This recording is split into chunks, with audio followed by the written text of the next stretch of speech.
Sir ಪಕ್ಷಕ್ಕೆ ಸಾಮೂಹಿಕ ರಾಜೀನಾಮೆ ಕೊಡ್ಲಿಕ್ಕೆಲ್ಲ ಮುಂದಾಗಿದ್ದಾರೆ ಸರ್. ಯಾರು ನೋಡಿ, ರಾಜೀನಾಮೆ ಕೊಡೋರು ಇವೆಲ್ಲ ರಾಜಕೀಯದಲ್ಲಿ ನಡೀತಾ ಇರೋದು.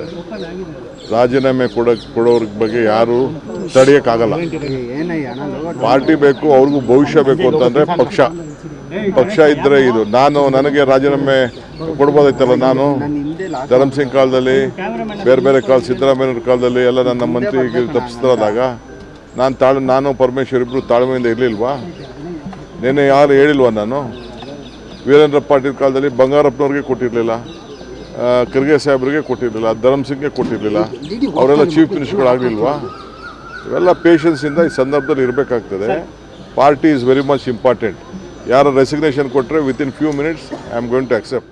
ಪ್ರೀತಿಯ ವೀಕ್ಷಕರೇ, ನಿಮ್ಮೆಲ್ಲರಿಗೂ ನಮಸ್ಕಾರ.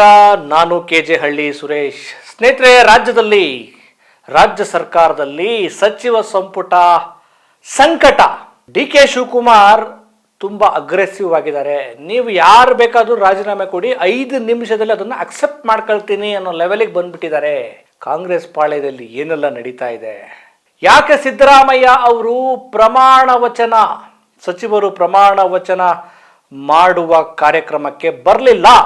DK ಶಿವಕುಮಾರ್ ತುಂಬಾ ಸಂತೋಷವಾಗಿದ್ದಾರಾ ಈ ಒಂದು ಕ್ಯಾಬಿನೆಟ್ನ ವಿಚಾರಕ್ಕೆ ಸಂಬಂಧಪಟ್ಟ ಹಾಗೆ? ಎಲ್ಲದ್ರ ಬಗ್ಗೆ ಮಾತಾಡ್ತಾ ಹೋಗೋಣ. ಅದಕ್ಕೂ ಮುಂಚೆ ಸ್ನೇಹಿತರೆ, ನೀವಿನ್ನೂ ನಮ್ಮ ಈ ಚಾನಲ್ಗೆ ಸಬ್ಸ್ಕ್ರೈಬನ್ನು ಮಾಡ್ಕೊಳ್ತಾ ಇದ್ರೆ ಸಬ್ಸ್ಕ್ರೈಬ್ ಮಾಡಿ, ಲೈಕ್ ಮಾಡಿ, ಶೇರ್ ಮಾಡಿ, ನಿಮ್ಮ ಅಭಿಪ್ರಾಯಗಳನ್ನು ಕೂಡ ತಿಳಿಸಿ. ಸ್ನೇಹಿತರೆ, ಪ್ರತಿ ಸಲಿಯೂ ಕೂಡ ಇದು ಸಹಜ. ಯಾವುದೇ ಸರ್ಕಾರಗಳಿರಲಿ, ಯಾವುದೇ ಪಕ್ಷ ಇರಲಿ, ಸಚಿವ ಸಂಪುಟ ಒಂದು ರಚನೆ ಮಾಡೋ ಸಂದರ್ಭದಲ್ಲಿ, ಪುನರ್ರಚನೆ ಮಾಡೋದು ಅಥವಾ ಸೇರ್ಪಡೆ ಮಾಡೋ ಸಂದರ್ಭದಲ್ಲಿ ಒಂದು ಸ್ವಲ್ಪ ಅಸಮಾಧಾನ, ಒಂದು ಸ್ವಲ್ಪ ಗೊಂದಲ, ಒಂದು ಸ್ವಲ್ಪ ಸಿಟ್ಟು, ಉದ್ವಿಗ್ನತೆ, ಆಕ್ರೋಶ ಬರೋದು ಸಹಜ. ಅವಕಾಶ ಸಿಕ್ಕರಿಗೆ ಖುಷಿ ಇರುತ್ತೆ, ಆದರೆ ಸಿಗದೇ ಇರೋರಿಗೆ, ಅತೃಪ್ತರಿಗೆ ಅವರ ಭಿನ್ನಮತ, ಅವರ ಸಿಟ್ಟು, ಸೆಡವನ್ನು ಮ್ಯಾನೇಜ್ ಮಾಡೋದಿದೆಯಲ್ಲ, ಅದು ಬಹಳ ಕಷ್ಟಕರವಾದಂಥ ವಿಚಾರ. ಈಗ ಬಹುಶಃ DK ಶಿವಕುಮಾರ್ಗೆ ಇನ್ಮೇಲಿಂದ ಸವಾಲಿನ ಕೆಲಸ ಶುರುವಾಗುತ್ತೆ ಅಂತ. ಯಾಕೆ ಅಂದರೆ, ಸಿದ್ದರಾಮಯ್ಯನವರಿಂದ ರಾಜೀನಾಮೆಯನ್ನು ಪಡೆಯೋದು ಹೇಗೆ ಅಂತೇಳಿ ಬಹಳ ಸಾವಧಾನದಿಂದ, ಶಾಂತ ಮನಸ್ಸಿನಿಂದ, ಎಲ್ಲ ರೀತಿಯ ಒಂದು ರೀತಿಯ ರಾಜಕೀಯದಲ್ಲಿ ಮಾಗುವಿಕೆಯನ್ನು ಪಡೆದುಕೊಂಡಂಥ DK ಶಿವಕುಮಾರ್ ಕೊನೆಗೂ ಸಫಲ ಆಗ್ತಾರೆ. ನನಗೆ ತಾಳ್ಮೆ ಇದೆ, ಆ ಶುಭಗಳಿಗೆ, ಆ ಶುಭ ಮುಹೂರ್ತ ಬರೋವರೆಗೂ ನಾನು ಕಾಯ್ತೇನೆ, ಅದು ಬಂದಾಗ ಯಾರೂ ತಡೆಯೋಕ್ಕಾಗಲ್ಲ ಅಂತ. ಬಹುಶಃ DK ಶಿವಕುಮಾರ್ ಆ ವಿಚಾರದಲ್ಲಿ ತುಂಬ ಕಾದು ತಮಗೆ ಬೇಕಾದ ಮುಖ್ಯಮಂತ್ರಿ ಸ್ಥಾನವನ್ನು ಪಡಿತಾರೆ. ಮುಖ್ಯಮಂತ್ರಿ ಸ್ಥಾನವನ್ನು ಪಡೆದುಕೊಂಡ ನಂತರ ಸಿದ್ದರಾಮಯ್ಯ ಫುಲ್ ಬ್ಲಾಸ್ಟ್ ಆಗಿ ಹೋಗ್ತಾರೆ, ತಂತ್ರಗಾರಿಕೆ ಮಾಡ್ತಾರೆ, ಅವರು ತುಂಬಾ ಅಂತರವನ್ನ ಕಾಯ್ದುಕೊಳ್ತಾರೆ, DKಗೆ ಆಟ ಆಡಿಸ್ತಾರೆ, ಕಾಟ ಕೊಡ್ತಾರೆ ಅಂತೇಳಿ ಏನೆಲ್ಲ ಒಂದಷ್ಟು ಅನಲೈಸಿಸ್ ಎಲ್ಲ ಬಂದು, ಆದರೆ ಅದು ಯಾವುದೂ ಆಗಲಿಲ್ಲ.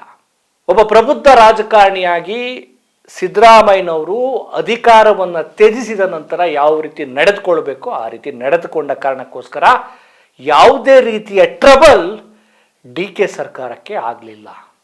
ಆದರೆ ಅಸಲಿ ಟ್ರಬಲ್, ಅಸಲಿ ಉದ್ವಿಗ್ನತೆ ಅಥವಾ ಅಸಲಿ ಕಾಟ ಇನ್ಮೇಲಿಂದ ಶುರುವಾಗುತ್ತೆ ಅಂತ ಕಾಣುತ್ತೆ. ನೋಡಿ, ಈ ಸಲಿಯ ಸಚಿವ ಸಂಪುಟ ಇದೆಯಲ್ಲ, ಈ ಕ್ಯಾಬಿನೆಟ್ನ ಈ ರಚನೆ ಇದೆಯಲ್ಲ, ಇದರಲ್ಲಿ ಸಹಜವಾಗಿಯೇ ಇಬ್ಬರು ಪ್ರಭಾವಿ ನಾಯಕರು, ಸಿದ್ದರಾಮಯ್ಯನವರು ಮತ್ತು DK ಶಿವಕುಮಾರ್ ಅವರು ತಮಗೆ ಬೇಕಾದವರ ಪಟ್ಟಿಯನ್ನು ಕಳಿಸೋದು, ಇಂಥವ್ರಿಗೆ ಅವಕಾಶ ಕೊಡಿ, ಜಾತಿಯ ಆಧಾರದ ಮೇಲೆ, ಸಾಮಾಜಿಕ ನ್ಯಾಯದ ಆಧಾರದ ಮೇಲೆ, ಜಾತಿ, ಉಪಜಾತಿ, ಸೀನಿಯಾರಿಟಿ ಆಧಾರದ ಮೇಲೆ, ಕೆಲವು ಕ್ಷೇತ್ರದ ಆಧಾರದ ಮೇಲೆ ಕೊಡಿ ಅಂತೇಳಿ ಅವರದ್ದೇ ಆದ ಒಂದು ಪ್ರಾತಿನಿಧ್ಯವನ್ನು, ವಿಚಾರವನ್ನು ಇಟ್ಕೊಂಡು ಕೇಳೋದು ಸಹಜ.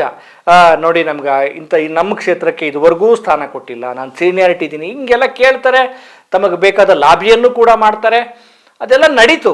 ಕೊನೆಗೆ ದೆಹಲಿಯಲ್ಲೇ ಒಂದಷ್ಟು ಶಾಸಕರು ಬೀಡುಬಟ್ಟು ಎಲ್ಲ ರೀತಿಯ ಪ್ರಯತ್ನಗಳನ್ನು ಪಟ್ಟಿದ್ದು ಆಯಿತು, ಕೆಲವರು ಸಫಲನೂ ಆದರು. ಆದರೆ ಕೆಲವರ ಈ ಅಸಮಾಧಾನ ಅದು ಹೆಂಗೆ ಮ್ಯಾನೇಜ್ ಮಾಡ್ತಾರೆ ಗೊತ್ತಿಲ್ಲ. ಕಾಟಾಚಾರಕ್ಕೆ ಸ್ವಲ್ಪ ತಾತ್ಕಾಲಿಕವಾಗಿ ಅವರನ್ನ ರಾಜೀನಾಮೆ ಪತ್ರವನ್ನು ವಾಪಸ್ ಪಡೀರಿ ಅಂತ ಹೇಳ್ಬೋದು, ಆದರೆ ಅದು ಆ ಸಿಟ್ಟು, ಆ ಭಿನ್ನಮತ ಶಮನ ಆಗುತ್ತಾ ಅನ್ನೋದೇ ಬಹಳ ಕುತೂಹಲ ಮೂಡಿಸಿರುವಂಥದ್ದು. ನೋಡಿ, TB ಜಯಚಂದ್ರ ಅವರು ಶಿರಾ ಕ್ಷೇತ್ರದ ಶಾಸಕರು ಮತ್ತು ತುಂಬ ಸೀನಿಯರ್, ದೊಡ್ಡ ಹಿರಿಯ ರಾಜಕಾರಣಿಗಳ ಜೊತೆ ರಾಜಕಾರಣ ಮಾಡಿದವರು, 2-3 ಬಾರಿ ಸಚಿವರಾದಂಥವ್ರು, ಆಮೇಲೆ ಸ್ಪೀಕರ್ ಹುದ್ದೆನ ಅಲಂಕರಿಸಿದವರು. ಆದರೆ ಈ ಸಲ ನನಗೆ ಬೇಕೇ ಬೇಕು ಅಂತೇಳಿ ಅವ್ರು ಪಟ್ಟು ಹಿಡಿದಿದ್ರು. ಅವ್ರನ್ನ ಸಮಾಧಾನ ಮಾಡೋದಕ್ಕೆ ದೆಹಲಿಯ ವಿಶೇಷ ಒಂದು ಪ್ರತಿನಿಧಿ ಅನ್ನೋ ಥರದಲ್ಲಿ ಏನೋ ಒಂದು ಸ್ಥಾನ ಕೊಟ್ಟಿದ್ರು. ಈಗ ಅವ್ರಿಗೆ ಕೊಟ್ಟಿಲ್ಲ, ಅವ್ರನ್ನೇನೋ ಹಂಗಾಮಿ ಸ್ಪೀಕರ್ ಮಾಡಿದ್ದಾರೆ ಅನ್ನೋ ಕಾರಣಕ್ಕೋಸ್ಕರ ಈಗ ಅವರು ಕೂಡ ರೊಚ್ಚಿಗೆದ್ದಾರೆ. ನಾನು ಸೀನಿಯಾರಿಟಿ ಇದ್ದೀನಿ, ನನಗೋಸ್ಕರ ಅಲ್ದಿದ್ರು ನನ್ನ ಕ್ಷೇತ್ರದ ಜನರಿಗೋಸ್ಕರನಾದ್ರೂ ಕೊಡಬೇಕಾಗಿತ್ತು ಅಂತೇಳಿ ಅವರು ಅಸಮಾಧಾನವನ್ನು ಹೊರಹಾಕಿ ರಾಜೀನಾಮೆಯನ್ನು ಕೊಡದೇ ಇದ್ರೂ ಕೂಡ ನಾನು ಬೇಸರವಾಗಿದ್ದೀನಿ ಅನ್ನೋ ಥರದ ವ್ಯಕ್ತವನ್ನು, ತಮ್ಮ ಅಸಮಾಧಾನವನ್ನು ಹೊರಗಡೆ ವ್ಯಕ್ತಪಡಿಸ್ತಿದ್ದಾರೆ. ಅದರ ಜೊತೆ ಬೇಲೂರು ಗೋಪಾಲಕೃಷ್ಣ ಅವರು ಕೂಡ ಸೀನಿಯಾರಿಟಿ ಇದೆ ಮತ್ತು ನಿರೀಕ್ಷೆ ಇತ್ತು ಅವ್ರಿಗೆ. ಕಾಗೋಡು ತಿಮ್ಮಪ್ಪ ಅವ್ರು ಫೋನ್ ಮಾಡಿ ಏನಾಯಿತು ಬೇಲೂರು ಅಂತ ಕೇಳಿದ್ರೆ, ಇಲ್ಲ ಏನೋ ರಾಹುಲ್ ಗಾಂಧಿ ಅವರೇನೋ ಇದು ಮಾಡಿದ್ದಾರೆ, ಏನೋ ಗೊತ್ತಿಲ್ಲ ನನಗೆ ಅಂಥೇಳಿ ಅವರು ಕೂಡ ಶಾಕ್ ಆಗಿದ್ದಾರೆ. ಜೊತೆಗೆ ಮಹಿಳಾ ಪ್ರಾತಿನಿಧ್ಯದ ಅಡಿಯಲ್ಲಿ ಲಕ್ಷ್ಮೀ ಹೆಬ್ಬಾಳ್ಕರ್ಗೆ ಸಿಗಬೇಕಾಗಿತ್ತು. ಲಕ್ಷ್ಮೀ ಹೆಬ್ಬಾಳ್ಕರ್ ಪರವಾಗಿ ಡಿ ಕೆ ಶಿವಕುಮಾರ್ ಬಹಳ ಏನು ಲಾಬಿಯನ್ನು ಮಾಡಿದ್ರು. ಮಹಿಳಾ ಕೋಟದಲ್ಲಿ ಅವ್ರಿಗೆ ಈ ಸಲ ಸಿಗುತ್ತೆ ಅನ್ನುವಂಥ ನಿರೀಕ್ಷೆ ಇತ್ತು, ಇಲ್ಲ. ಜೊತೆಗೆ ಇನ್ನೊಂದಷ್ಟು ಜನ ನಿರೀಕ್ಷೆನ ಇಟ್ಕೊಂಡಿದ್ರು. ಯಶವಂತ ಗೌಡ ಪಾಟೀಲ ಅಂಥೇಳಿ ಪಾಪ ಅವರು ಬಹಳ ಅಸಮಾಧಾನವಾಗಿ ರಾಜೀನಾಮೆನೇ ಕೊಟ್ಬಿಟ್ಟಿದ್ದಾರೆ. ನಮಗೆ ಬೇಡ, ನಮಗೆ ಅವಕಾಶನೇ ಇಲ್ಲ, ಮಂತ್ರಿ ಮಾಡಲಿಲ್ಲ ಅಂದರೆ ನಾವೇನಕ್ಕೆ ಅಂತೇಳಿ ರಾಜೀನಾಮೆನೇ ಕೊಟ್ಟಿದ್ದಾರೆ. ಆಮೇಲೆ ಇನ್ನು ತನ್ವೀರ್ ಸೇಠ್ ಅವರ ಅಭಿಮಾನಿಗಳು ಡಿ ಕೆ ವಿರುದ್ಧ ದೊಡ್ಡ ಮಟ್ಟದಲ್ಲಿ ರೊಚ್ಚಿಗೆದಿದ್ದಾರೆ. ರಸ್ತೆಯಲ್ಲಿ ಪ್ರತಿಭಟನೆ ಮಾಡಿ ತಮ್ಮ ಆಕ್ರೋಶವನ್ನು ಹೊರಗಡೆ ಹಾಕಿದ್ದಾರೆ. ಇದೆಲ್ಲ ಆಯಿತು. ಮತ್ತು ಇನ್ನೊಂದೇನು ಅಂದರೆ ಈ ಸಚಿವ ಸಂಪುಟ ಈ ರಚನೆ ಇದೆಯಲ್ಲ, ಇದು ಬಹಳ ಕ್ಷಣಕ್ಕೂ ಕುತೂಹಲವನ್ನು ಮೂಡಿಸಿತ್ತು. ಪ್ರಮಾಣ ವಚನ ಸ್ವೀಕಾರ ಮಾಡೋ ದಿನಾಂಕ ಯಾವುದು, ಬೆಳಗ್ಗೆನ ಸಂಜೆನ ಮಧ್ಯಾಹ್ನ ಅನ್ನೋದೇ ಬಹಳ ಕುತೂಹಲ ಮೂಡಿಸಿತ್ತು. ಮಾಧ್ಯಮಗಳಿಗೆ ಬ್ರೇಕಿಂಗ್ ನ್ಯೂಸ್ ಕೊಟ್ಟು ತಲೆ ಕೆಟ್ಟೋಗ್ಬಿಡ್ತು. ಕೊನೆಗೆ ಆ ಪಟ್ಟಿ ಬಂತಲ್ಲ, ಆ ಪಟ್ಟಿಲೇ ದೊಡ್ಡ ಟ್ವಿಸ್ಟ್ ಮೇಲೆ ಟ್ವಿಸ್ಟು.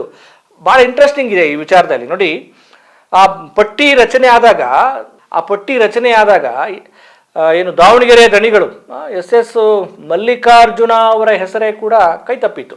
ಕೊನೆಗೆ ನೀವು ನಮಗೆ ಕೊಡಲ್ವಾ ಅಂಥೇಳಿ ನಾನು, ನನ್ನ ಮಗ, ನಮ್ಮ ಪತ್ನಿ ನಾವೆಲ್ಲ ರಾಜೀನಾಮೆ ಕೊಡ್ತೀವಿ ಅನ್ನೋ ಥರದ್ದೊಂದು ಬ್ಲ್ಯಾಕ್ ಮೇಲ್ ಮಾಡಿದಾರಂತೆ. ಅದಾದಮೇಲೆ ಯಾಕೆ ಬರಬಾರ್ದು ಹೆಸರು? ಕೊನೆಗೆ ಅವಾಗೇನು ಹೇಳಿದ್ರು, ಇಲ್ಲ ಆ್ಯಕ್ಚುಲಿ ಹೆಸರಿರಲಿಲ್ಲ, ಮಂಕಾಳ ವೈದ್ಯ ಅವರ ಹೆಸರಿತ್ತು. ಆಗ ಆ ಹೆಸರು ತೆಗೆದು SS ಮಲ್ಲಿಕಾರ್ಜುನ ಯಾವಾಗ ತಮ್ಮ ಆಕ್ರೋಶವನ್ನು ಸಿಟ್ಟನ್ನು ಹೊರಗಡೆ ಹಾಕ್ತಾರೆ, ಮಂಕಾಳ ವೈದ್ಯ ಅವರ ಹೆಸರು ಡಿಲೀಟ್ ಆಗುತ್ತೆ. ಅದಕ್ಕೆ ಹೇಳಿದ್ದೇನು ಅಂದರೆ, ಟೈಪ್ ರೈಟಿಂಗ್ ಎರರು, ಎಲ್ಲೋ ಮಿಸ್ಟೇಕ್, ಟೈಪ್ ಮಾಡಬೇಕಾದ್ರೆ ಮಿಸ್ ಆಗೋಗ್ಬಿಟ್ಟಿದೆ ಅಂತ ಹೇಳಿದ್ರು. ಆಮೇಲೆ ಗಾಯತ್ರಿ ಶಾಂತೇಗೌಡ ಅವರು MLC, ಅದೇ ಆಶ್ಚರ್ಯ, ಪಟ್ಟಿಲಿ ಹೆಸರಿದೆ. ಆದರೆ ಅವ್ರಿಗೆ ಹೇಳಿದ್ದೇನು ಅಂದರೆ, ಕೊನೆ ಕ್ಷಣದ ಬದಲಾವಣೆಯಲ್ಲಿ ನಿಮ್ಮ ಹೆಸರು ಇರಬಹುದು ಗಾಯತ್ರಿ ಶಾಂತೇಗೌಡ ಅವರೇ, ನೀವು ಪ್ರಮಾಣ ವಚನ ಸ್ವೀಕಾರ ಮಾಡಂಗಿಲ್ಲ, ಬೇರೆನೇ ಇದೆ ಅಂತ. ಅದು ಒಂದು ರೀತಿ ಆಯಿತು. ಆಮೇಲೆ ಸಿದ್ದರಾಮಯ್ಯನವ್ರಿಗೆ ಯಾಕೆ ಬೇಸರ ಆಯಿತು ಅಂದರೆ, ಅವ್ರು ಯಾರನ್ನ ಸೂಚಿಸಿದ್ರು ಇಂಥವ್ರನ್ನ ನೀವು ಸೇರಿಸಲೇಬೇಕು ಅಂತ, ಅವ್ರನ್ನ ಸೇರಿಸಿಲ್ಲ. ಅದು ಕೂಡ ಬೇಸರ ಆಗಿದೆ. ಆ ಕಾರಣಕ್ಕೋಸ್ಕರನೇ ಅಂದರೆ ಸಿದ್ದರಾಮಯ್ಯ ನಿಜವಾಗ್ಲೂ ಬೇಜಾರಾಗಿದೆ. ಅಂದರೆ ಹಂಗೆ ಮೇಲ್ನೋಟಕ್ಕೆ ನೋಡಿದ್ರೆ ಇದೆಲ್ಲ ಸಿದ್ದು ಅವರ ಬೆಂಬಲಿಗರ ಪಟ್ಟಿ ಅಂತ ಅನಿಸಿದ್ರು ಕೂಡ, ಸಿದ್ದರಾಮಯ್ಯನವರು ಯಾರನ್ನು ಸೇರಿಸಲೇಬೇಕು ಅಂತ ಹೇಳಿದ್ರಲ್ಲ, ಆ ಹೆಸರಿಲ್ಲ. ಅದಕ್ಕೋಸ್ಕರ ಸಿದ್ದರಾಮಯ್ಯ ಅಕ್ಷರಶಃ ಬೇಜಾರಾಗೇ ಬಂದಿಲ್ಲ. ಅದಾಯ್ತಾ? ಅದಾದಮೇಲೆ ಏನು ಅವಕಾಶವನ್ನು ಪಡ್ಕೊಂಡಿದ್ದಾರಲ್ಲ, ಅವ್ರಿಗೆ 2-3 ಸಲ ಆಯ್ಕೆ ಆದರೂ ಕೂಡ ಆಗಿದ್ದಾರೆ. ಕೆಲವರು ಹೊಸಬ್ರಿಗೂ ಕೊಟ್ಟಿದ್ದಾರೆ, ಕೆಲವ್ರಿಗೆ ಡಿ ಕೆ ಶಿವಕುಮಾರ್ ಅವರು ಅವಕಾಶವನ್ನು ಕೊಡಿಸೋಲ್ಲಿ ಸಫಲರಾಗಿದ್ದಾರೆ. ಇದು ಒಂದು ವಿಚಾರ. ಆದರೆ ಈ ಸಚಿವ ಸಂಪುಟದ ವಿಚಾರ ಏನು ಒಂದು ಇಂಟ್ರೆಸ್ಟಿಂಗ್ ಏನು ಅಂದರೆ, ಈ ಸಲ ಸಿದ್ದರಾಮಯ್ಯ ಮತ್ತು ಡಿ ಕೆ ಶಿವಕುಮಾರ್ ಇಬ್ಬರೂ ಕಕ್ಕಾಬಿಕ್ಕಿ ಆಗೋಗಿದ್ದಾರೆ.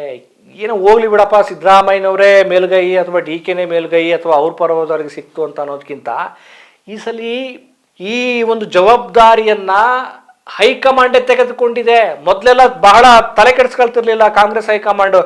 ನೋಡಿ, ನೀವು ಯಾರು ಹೇಳ್ತೀರೋ ಅವ್ರನ್ನ ಅಖೈರ್ ಮಾಡ್ತೀವಿ, ಅವ್ರಿಗೆ ಸೀಲ್ ಒತ್ತಿ ಕಳಿಸ್ತೀವಿ ಅಂತ ಅನ್ನೋ ಥರದಲ್ಲಿ ಯೋಚನೆ ಇದ್ರು. ಆದರೆ ಈ ಸಲ ಮಾತ್ರ ಬಹಳ ಒಂದು ರೀತಿ ಕಡ್ಡಿ ಆಡಿಸೋದು ಅಂತಾರಲ್ಲ, ಮಧ್ಯಪ್ರವೇಶ ಮಾಡೋದು. ಇಲ್ಲ ರೀ, ನೀವು ಹೇಳ್ದಾರಿಗೆಲ್ಲ ಕೊಡೋಕ್ಕಾಗಲ್ಲ, ಇವ್ರಿಗೆ ಕೊಡಿ. ಹಂಗಂದ್ರೆ ಏನು?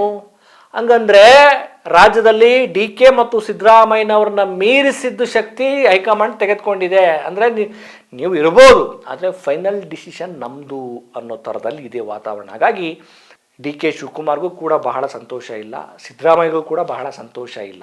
ಈಗ ಅವ್ರಿಗೊಂದು ಪ್ಲಸ್ ಪಾಯಿಂಟ್ ಏನು ಅಂದರೆ, ಈ ಅತೃಪ್ತರು ನಮ್ಮ ಸಮಾಧಾನ ಮಾಡೋಕ್ಕೆ, ನೋಡ್ರಪ್ಪ ನೀವೆಷ್ಟೇ ಬಾಯಿ ಬಡ್ಕೊಂಡ್ರು, ನೀವೇನೇ ಹೇಳಿದ್ರು, ಇದು ನಮ್ಮ ಡಿಸಿಷನ್ ಅಲ್ಲ, ಹೈಕಮಾಂಡ್ ಡಿಸಿಷನು, ನೀವು ಅವ್ರನ್ನೇ ಕೇಳ್ಕೊ ಹೋಗಿ ಅಂತ ಹೇಳಲಾಗಿದೆ. ಇದು ಏನನ್ನ ಸೂಚಿಸುತ್ತೆ ಅಂತಂದರೆ ರಾಹುಲ್ ಗಾಂಧಿ ಕಾಂಗ್ರೆಸ್ನ ಹೈಕಮಾಂಡ್ನ ನಾಯಕರುಗಳು ಅಥವಾ ರಾಹುಲ್ ಗಾಂಧಿ ಇರ್ಬೋದು, KPCC ರಾಷ್ಟ್ರೀಯ ಅಧ್ಯಕ್ಷರು ಮಲ್ಲಿಕಾರ್ಜುನ್ ಖರ್ಗೆ ಇರ್ಬೋದು, ಸೋನಿಯಾ ಗಾಂಧಿ, ಪ್ರಿಯಾಂಕಾ ಗಾರ್ಗೆ, ಅಂದರೆ ಮೊದಲೆಲ್ಲ ಸಿದ್ದರಾಮಯ್ಯ, DK ಇಲ್ಲಿ ರಾಜ್ಯದ ನಾಯಕರುಗಳು ಹೇಳಿದ್ದೆ ಫೈನಲ್ ಆಗ್ತಾ ಇತ್ತು. ಈಗ ಅವರು ಇದನ್ನು ಕಂಟ್ರೋಲ್ ತೆಗೆದುಕೊಳ್ತಿರೋದನ್ನು ನೋಡಿದ್ರೆ ಮುಂದಿನ ಚುನಾವಣೆಯ ಹೊತ್ತಿಗೆ ಇವರ ನಾಯಕರುಗಳ ಶಕ್ತಿ ಇನ್ನಷ್ಟು ಕಡಿಮೆ ಆಗುವ ಸಾಧ್ಯತೆ ಇದೆ. ಅಂದರೆ ಹೊಸ ರಾಜಕಾರಣ, ಹೊಸ ವಾತಾವರಣ ಬಂದಂಗೆಲ್ಲ ನಾವು ಕೂಡ ಬದಲಾಗ್ತೀವಿ ಅನ್ನೋ ಸೂಚನೆಯನ್ನು ಇಂಡೈರೆಕ್ಟ್ ಆಗಿ ನಾವು ಹೇಳಿದ್ದನ್ನು ಮಾಡೋದಕ್ಕೆ ಸಾರಥಿಗಳಷ್ಟೇ ಹೊರತು ಫೈನಲ್ ಡಿಸಿಷನ್ ನಮ್ಮದೇ ಅನ್ನೋ ಸಂದೇಶವನ್ನು ಕೂಡ ಕೊಡಲಾಗಿದೆ. ಹಾಗಾಗಿ DK ಶಿವಕುಮಾರ್ ಯಾಕೆ ಇಷ್ಟೊಂದು ಅಗ್ರೆಸಿವ್ ಆಗಿ ಹೇಳಿದ್ದಾರೆ, ಕೊಟ್ಟರೆ ನಾನು 5 ನಿಮಿಷದಲ್ಲಿ ಅಕ್ಸೆಪ್ಟ್ ಮಾಡ್ತೀನಿ ರಾಜೀನಾಮೆನ ಅತೃಪ್ತ ಶಾಸಕರು ಅಂತ ಹೇಳಿದ್ರು ಅಂದರೆ ನನಗೇನು ಹೋಗಂಗಿದೆ. ಹೈಕಮಾಂಡ್ ಅವ್ರು ಆಯ್ಕೆ ಮಾಡಿದ್ದಾರೆ, ಬಹುತೇಕ ಅವ್ರು ನೋಡ್ಕೊಳ್ಳಿ ಅಂತ. ಒಂದು ಹೈಕಮಾಂಡ್ ಇಬ್ಬರೂ ನಾಯಕರಿಗೆ ನಿಮ್ಮ ಕಂಟ್ರೋಲ್ ಸ್ವಲ್ಪ ಕಡಿಮೆ ಮಾಡಿದ್ದೀವಿ ಅನ್ನೋ ಸೂಚನೆ, ಜೊತೆಗೆ ನಾವು ಅತೃಪ್ತ ಶಾಸಕರು ಹೇಳ್ದಂಗೆಲ್ಲ ಅವ್ರ ತಾಳಕ್ಕೆ ಕುಣಿದ್ರೆ ನಮ್ಮ ಭಯ ಅಥವಾ ನಮಗಿರೋ ಕಂಟ್ರೋಲು ಅಥವಾ ನಮಗೆ ಬೇಕಾದ ವ್ಯವಸ್ಥೆಗಳು ಅಥವಾ ನಮಗೆ ಬೇಕಾದ ಒಂದು ರಾಜಕಾರಣಕ್ಕೆ ಬೇಕಾದ ಪೂರಕ ವ್ಯವಸ್ಥೆಯನ್ನು ಮಾಡ್ಕೊಳ್ಳೋದಕ್ಕೆ ಇದೆಲ್ಲ ಅನಿವಾರ್ಯ ಅನ್ನೋ ಸೂಚನೆಯನ್ನು ಕೂಡ ಅತೃಪ್ತರಿಗೆ ಕೊಡೋಂಗಾಗಿದೆ.